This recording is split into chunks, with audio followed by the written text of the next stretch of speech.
All right, welcome to, I think, the only marketing session in all of Sui Basecamp. So for those who don't know me, my name is Gap Kim. I'm the Global Head of Marketing and Comms for Sui. So just welcome everyone to Basecamp. Appreciate you guys. We're here on this session with Ollie, who's part of the Stereo team. They're based out of Oakland. They're an amazing, talented, creative group, and I'll say that we've had the opportunity to work with them closely. In fact, we're partnering very close on a marketing campaign for Sui that hopefully will unveil and showcase later downstream in the year. But in the meantime, it's great that the Stereo team, I'll let Ollie do more intro about who they are, were able to come here to Sui Basecamp and also share a little bit about brand. Now, this topic is dear to me. For those who know me, I come from a different array of background. I was part of the Google marketing team. I launched YouTube. I was part of Facebook, and then Chainlink and a few other protocols. And I built many brands. And in Web3, we really don't talk about brand creation and development. We talk a lot about community development, which is really much integrated into a lot of things. So I think there's a lot of things really when we think about driving mass adoption. I think storytelling is really, really important, and that's true for any brand. So with that said, I don't want to speak anymore. I'll turn over to Ollie to introduce a little bit more about what he's going to talk about, who he is, and how, and then hopefully there's time for questions at the end as well. So Ollie, over to you.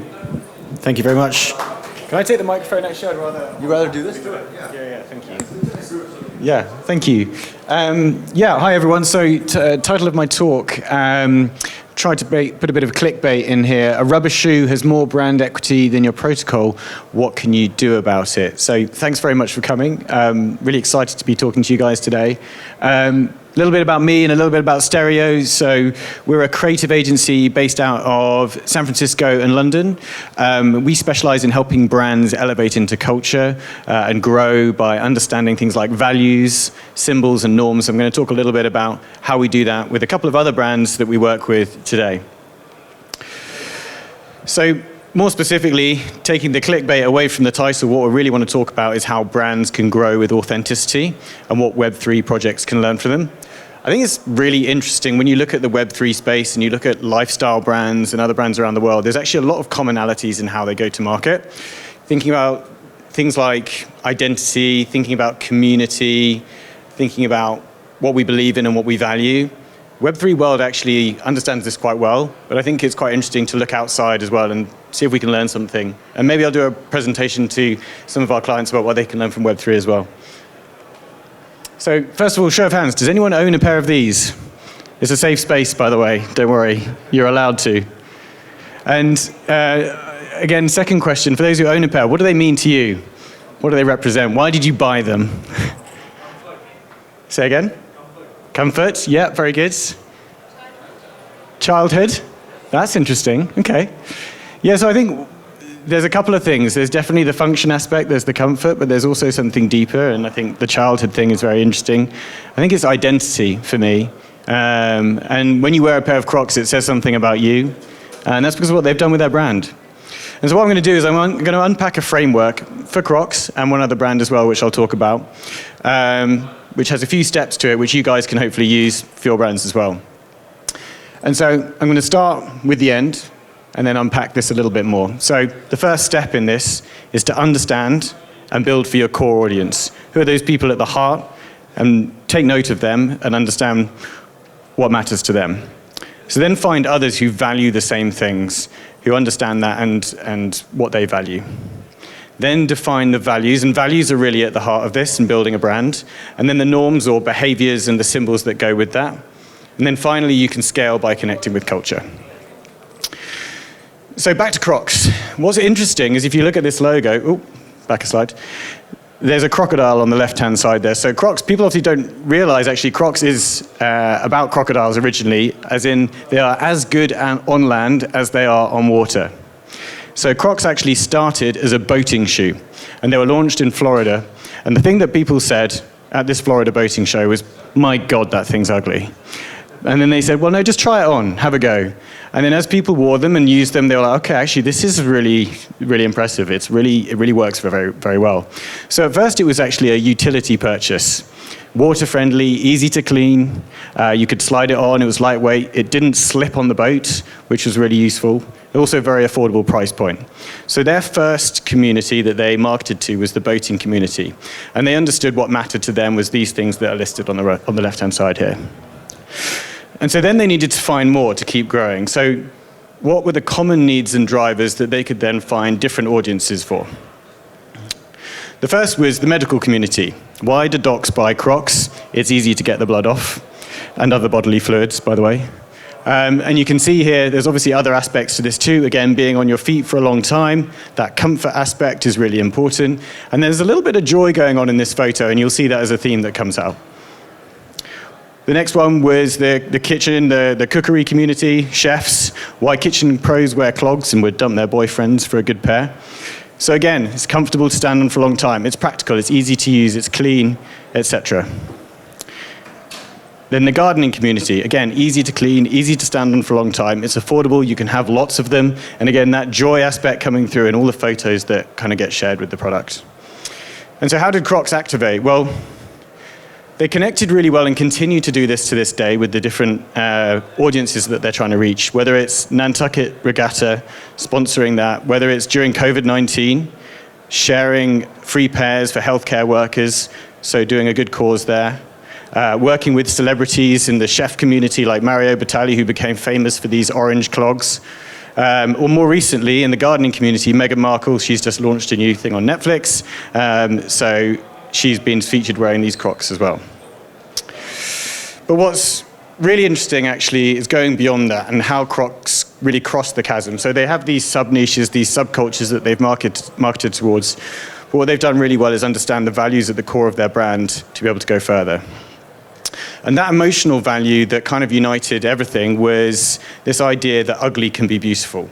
When other fashion brands were setting unrealistic expectations of kind of unattainable beauty standards, Crocs said, none of that matters. All that matters is you and your identity and who you are. And whatever you are, that's cool with us. And that was really important in helping them get their mass mainstream success. There's also another aspect to this, which is understanding what was going on in a macro cultural context and seeing that customization in fashion was becoming more and more important. A couple of examples here started with Nike ID in about 2006. You can see people just personalizing Adidas and Converse, as well as the Crocs as well, when Gen Z started picking up the brand. Children also started to pick it up and started to adorn the Crocs with these little jewels.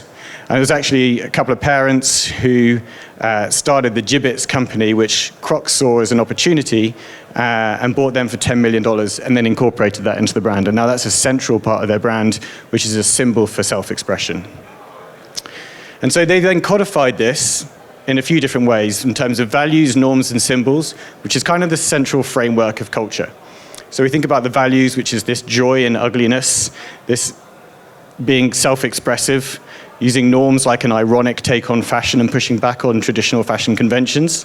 The idea you can wear this anywhere and it's appropriate at literally any time. And then using symbols, so influencers, or as we like to say, KOLs, gibbets for self-expression, and the crocodile, of course, as well, being a symbol for it's as good on land as it is on water.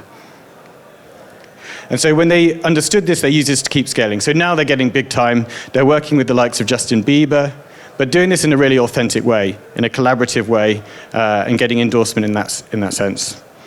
Working with Post Malone. Now, Post Malone also is a great believer in being your true self and that kind of authenticity as well. And there's also something interesting here as well. Kind of like sneaker drops are also quite close if you think about what happens in Web3 with airdrops and that sort of thing too, creating scarcity, and that's a really key part of what they've done. And they've continued on with this path of looking for more niches and more subcultures, and this is something we've helped them with as well, which is to reach the Muslim community during the season of Ramadan.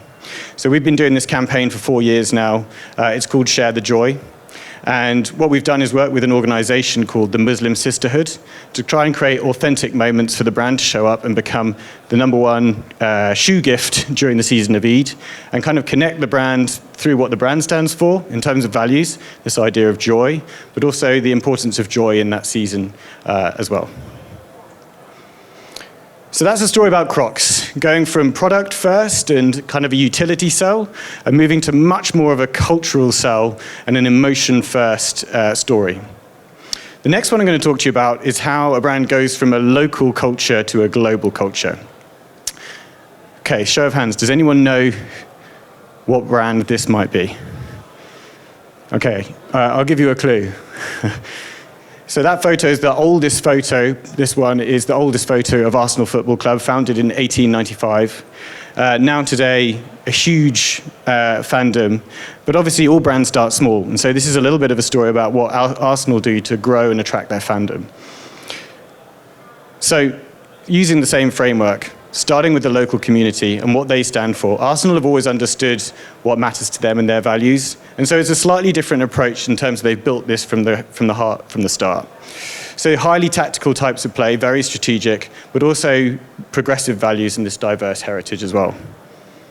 And so thinking about how they've defined their values, norms, and symbols, at first, it's about being always forward. So this idea encapsulates the type of play that they have, their progressive values, and the idea that their fandom is open to anyone, any community, everyone's welcome.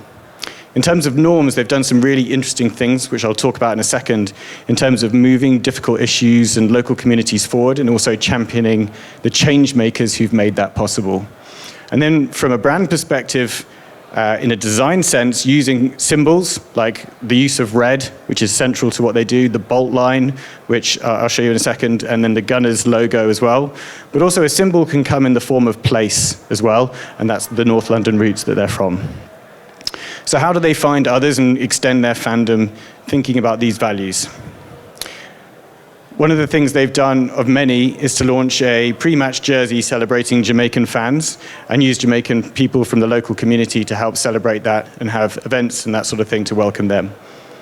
They've also thought about families and making sure they have an environment that feels welcoming and safe for families to come and enjoy the game just as much as anyone else.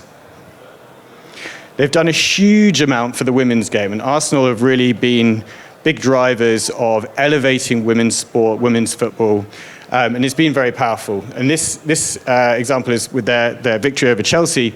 And for those of you who've been following this, they've actually just got through to the final, which is in a few weeks' time, of the European Cup against Barcelona. So they've done a massive amount to champion this. And from a brand perspective, everything is on level pegging. The men's game and the women's game is always equal. And that's really important, including making sure that if the stadium isn't full, they will lower the prices of the tickets to make sure they can attract a crowd so that it's always as full as the men's game is. And this is a really powerful statement that they did as well. So going back to that brand aspect, that symbol, red is really at the heart of their brand, but also there's a really big community issue in North London, which is knife crime. And so what Arsenal wanted to do was champion the fight against knife crime by creating a shirt that removed all the red as a statement against the bloodshed, and give that shirt only to the people who are really driving the change in that community. So creating scarcity in that and making that as a symbol of what they're doing to support the community. So that's always forward. This is the bolt line that represents that energy and that tactical type of play. But also that encapsulates this idea of progress in the community, the women's game, etc. So most people in this room probably know that a lot of sports teams are now going from local fandoms to global franchises. So things like Wrexham is another great example, and Arsenal's no exception in this trend. So how do they think about that? And this is something that we've also helped them with. We've helped them with their first US tour. And as far as the campaign is concerned, we've kind of elevated a lot of those symbols, but made a connection into the new cultures that they're entering into. So thinking about the US market is bold, it's imposing, it's brash. So we've connected the Arsenal story with that, but kept some of these symbols like the Gunners logo and the red. We've also stayed true to the roots. So from Islington, where Arsenal are from, to Inglewood, where they were going. Again, continuing to elevate the women's game, even in the merch, and then connecting with the local community. Americans love a burger, so we're connecting the Bolt line and the branding into that as well. And we rounded this all up in a campaign that we called All of Us, and even Justin Bieber got a look in there for those of you who are fans. So what does this mean for you guys? How can you use this for your businesses? So again, using this same framework, it's so important to start with the core. Think about your super users. Who are they? Identify who they are and talk to them about what they love. And not just what they love about your product, which is really important, dig deep on that, but also what do they love in their lives? How did they get to be in the world of Web3 in the first place? And understand like the context around how they got there. That's really important, that's really powerful, because then you can get to really core emotional values, which can help you with your brand. And then look for patterns across those user groups, summarize what they are, and then present it back to them, get reactions, and keep refining. So look for patterns and then find others and find these other niches. So once you've done that, you can understand your broad spectrum of users and start to quantify what are those different niches that you currently satisfy. Think about them. Are they big enough? Do you have a scale opportunity here? Or is this actually more of a one-off? Then qualifying, is your product currently or is it going to be compelling enough to serve them for the long term? And then decide which of these groups do I want to go after, which are the most valuable, which align with my brand and my product for the long run. So this is how you then start to expand outwards, start defining your values, which is always the first and most important thing, and the norms and symbols that connect to that. So your values are your story, and also your story that connects to your community. So find that collision point, which is true for you as much as it is for your community, and the macroeconomic context that brings that to life. And make that really clear, make those values really clear in your communication, and show up in ways that is true to those values. All of your behaviors should align with those values from the outside community. And then think about symbols. How do you symbolize that? How do you create distinctive brand assets? How do you create distinctive stories through KOLs? Maybe it's even things like place, like in the case of Arsenal. There's different ways you can create symbolism, but do that in a distinctive and original way that makes you different from your competition. So then you can start to uncover cultural opportunities that allow you to go even broader. So start by uncovering conversations in that macroeconomic context, which can be authentic to you and that would welcome your story and are open to that kind of storytelling. And engage with them on your values and your ideas and your symbols and the behaviors that you have, and go to market collaboratively with that community. So, to sum up, understand and build for your core, find others who value the same things, define your values, symbols, and norms on the basis of that, and then scale by connecting with culture. And that's it.